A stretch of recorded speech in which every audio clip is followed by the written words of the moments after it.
Nama saya Lalim Jaffer, matric number 202767. Dan tugasan mengenai permainan tradisional yang kita hendaklah perkenalkan ialah congkak. Assalamualaikum dan salam sejahtera.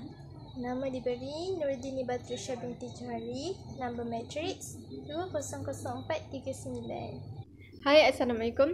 Nama saya Nur Syazwara binti Muhammad Fazil. Matriks number 200236. Selamat sejahtera. Nama saya Tan Kai Wen. Matriks number 202243. Selamat sejahtera. Nama saya Kok Kemeng. Matriks number saya 202245. Assalamualaikum dan salam sejahtera. Nama saya Nur Hasanah binti Syukri. Nombor matriks saya 202096. Warahmatullahi wabarakatuh and hi. My name is Nadia Hanif binti Muhammad Sayuti.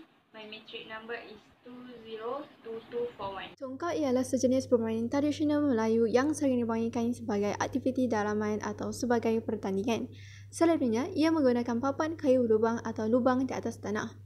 Kebiasaannya, buah congkak menggunakan biji getah atau uli. Di Asia Tenggara, congkak mungkin berkembang dari Melaka sebagai pusat perdagangan pada waktu dahulu. Nama congkak dipercayai berasal dari perkataan bahasa Melayu congak yang bermaksud pengiraan mental. Selain orang Melayu, keturunan peranakan India dan Baba Melaka turut meminati permainan congkak. Pada zaman dahulu, golongan istana bermain congkak dengan menggunakan papan congkak yang berukir mewah. Sementara di kalangan rakyat jelata, ia sekadar dimainkan dengan mengorek lubang di atas tanah. Pada hari ini, permainan congkak dimainkan di seluruh dunia.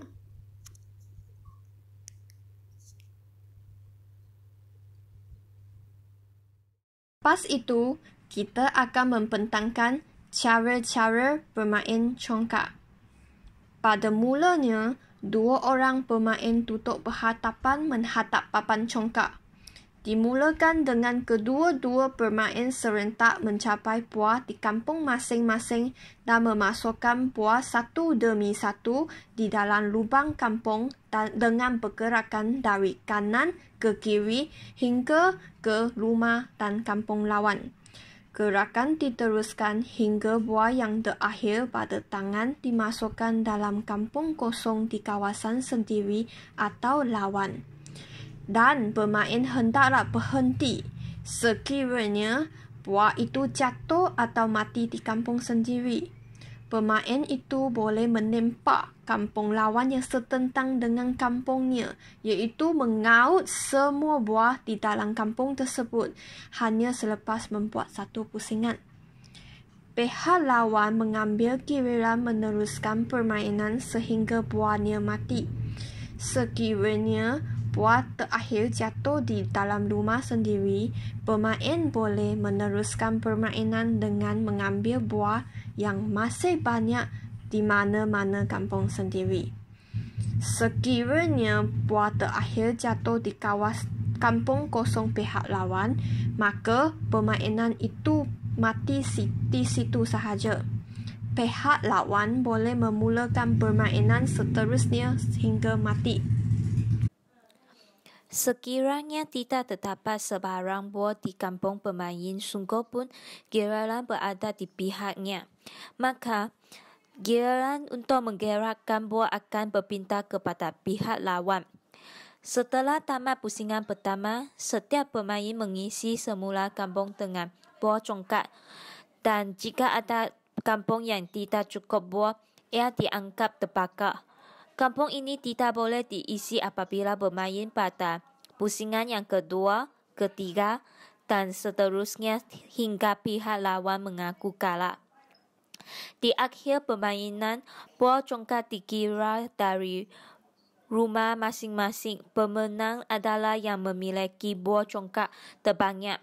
Sekiranya jumlah buah congkak sama banyak, maka pemain dengan jumlah kampung terbakar terbanyak dikira kalah.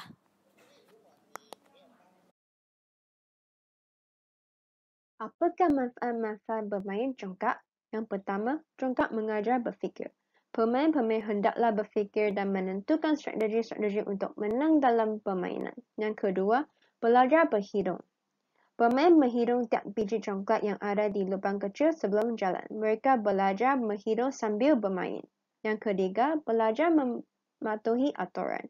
Aturan seperti tidak boleh memasuki biji congkak ke lubang besar haruslah dipatuhi untuk mengelakkan kekalahan. Yang keempat, belajar jujur.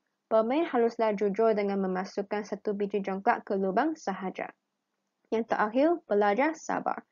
Para pemain memang jalan secara beriringan dan secara bergantian sampailah salah satu pemain yang kalah.